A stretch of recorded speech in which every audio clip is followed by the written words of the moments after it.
குமாரன் விடுதலை ஆக்கினார், மெய்யாகவே மெய்யாகவே விடுதலை ஆவீர்கள். ஒரு அல்லே சொல்லுங்க பார்க்கலாம். அந்த அம்மா கீழ்ப்படிந்தது. இன்னைக்கு கீழ்ப்படுகிற ஊழியர்களை கர்த்தர் எதிர்நோக்குகிறார். நான் ரெடின்னு யாரெல்லாம் கையை உயர்த்துறீங்களோ உங்களுக்கு கொண்டு அவர் திட்டத்தை நிறைவேற்றிடுவாங்க. அல்ல உங்களுக்கு கொண்டு அல்லையுடைய அநேக வாசல்களை கர்த்தர் திறந்து விடுவார். திறந்து விடுவார். அடைக்கப்படுகிற அல்ல சூழ்நிலை வந்தாலும் உங்களை கொண்டு அடைக்க வைப்பார். உங்களை கொண்டு அடைக்க விட்ட அல்ல வாசல்களை உங்களை கொண்டு ஆண்டவர் திறப்பார்.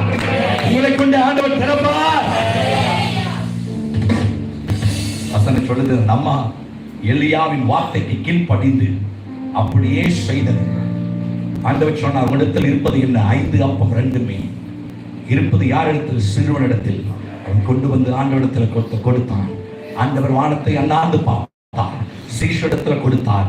எங்க அற்புதம் நடந்தது தெரியுமா? சீஷர்கள் அதை வாங்கி பிட்டு, இதை வாங்கி பிட்டு.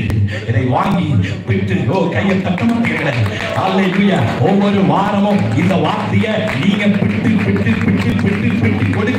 கொடுக்குதா நம்முடைய வாழ்க்கையில அற்புதம் நடக்க ஆரம்பிக்கும். வானமும் பூமியை ஒளிந்து போனால் கர்த்தருடைய வார்த்தை மனுஷன் அப்பத்தினால் மாத்திரமல்ல தேவனுடைய வாயிலிருந்து சொல்லப்படுகிற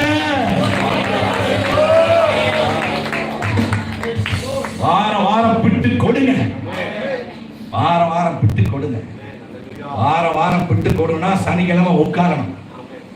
சனிக்கிழமை தான் நான் சாயந்தரம் 5 மணிக்கு மங்கள் நினைக்கக்கூடாது.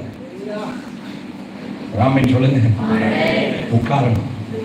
உட்கார்ந்தா அடுத்த நாள் வார்த்தையை பிட்டு கொடுக்கிற போது அந்த வார்த்தை சொன்னது போஷிக்கும். ஏன் தெரியுமா? நான் தயவா சொல்றேன். ஏன் தெரியுமா? 6 நாள் அவன் பாடுபடுகிற உலகத்தில் இருக்கிறான். 6 நாள் வேதனைப்படுத்துகிற உலகத்தில் இருக்கிறான்.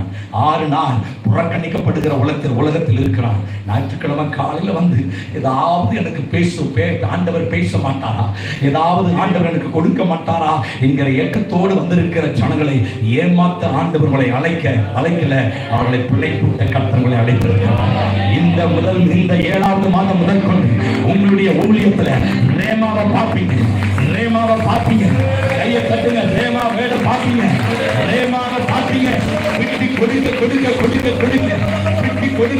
கொடுக்க இந்த வார்த்தை சுடப்பட கர்த்தர்களை உருவாக்க ஜனங்கள் ஆசீர்வதிக்கப்படுவது உண்மை.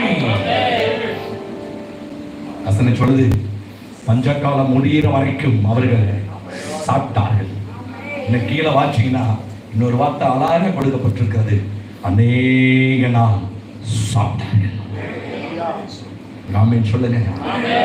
வளத்தை நம்பாதீங்க, ஆதாரத்தை நம்புங்க. வளங்கள் வற்றுவது நல்லது, கதவுகள் அடைக்கப்படுவது நல்லது, ஸ்தாபனங்கள் உதவியை நிறுத்துவது நல்லது.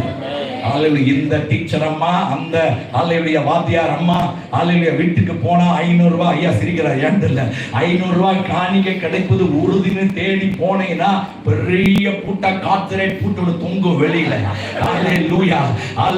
அப்ப ஆண்டவர் உணர்த்துவார், உன்னை நான் ஓட சொல்லல, அமர சொன்னேன். உன்னை ஓட சொல்லல, அல்லேலூயா, உன்னை நான் ஒழித்து கொள்ள சொன்னேன். அப்படின்னா வளத்தை நம்பாதீங்க, ஆதாரத்தை நம்புங்க. ஆதாரத்தை யாரெல்லாம் நம்புகிறாரோ அவர்களை கர்த்தர் பிழைப்படுத்துகிறார். அது இந்த செய்திக்கு அப்புறம் நான் சொல்றேன், கர்த்தர் உங்களுக்காகவே பிரத்யட்சமா எனக்கு கொடுத்த செய்தி. அல்லேலூயா. அவர் சொன்ன அந்த நாளிலே நான் ஆண்டவர்ட்ட உட்கார்ந்து, ஆண்டவரே நான் என்ன பேசிட்டேன். நான் அடிக்கடி சொல்றேன், என்ன தொடாத ஒரு செய்தி உங்களை தொடாது. ஒத்துக்கிறீங்களா? இந்த 6 மாதத்துல என் தகப்பன் ஜனவரி 8ஆம் தேதி இறந்தார். இந்த 6 மாசத்துல அப்பா மூலமா வந்த எல்லா உதவிகள் நிறுத்தப்பட்டு விட்டது.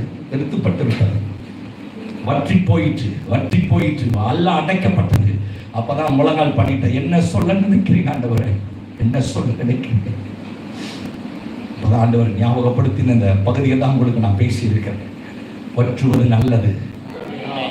நல்லது. இன்னும் விசுவாசம் கூடும், இன்னும் ஜெபம் அதிகரிக்கும். இன்னும் அவர் மேல் இருக்கிற உறுதி, இன்னும் அவர் மேல் இருக்கிற அந்த பற்று இன்னும் கூடும். ராமன் சொல்லுங்க, என்னுடைய சமுத்திரம் எழுந்திருக்க போகிறோம். அல்லேலூயா. போஷிப்பு என்பது ஒரு குறுகிய காலத்திற்கான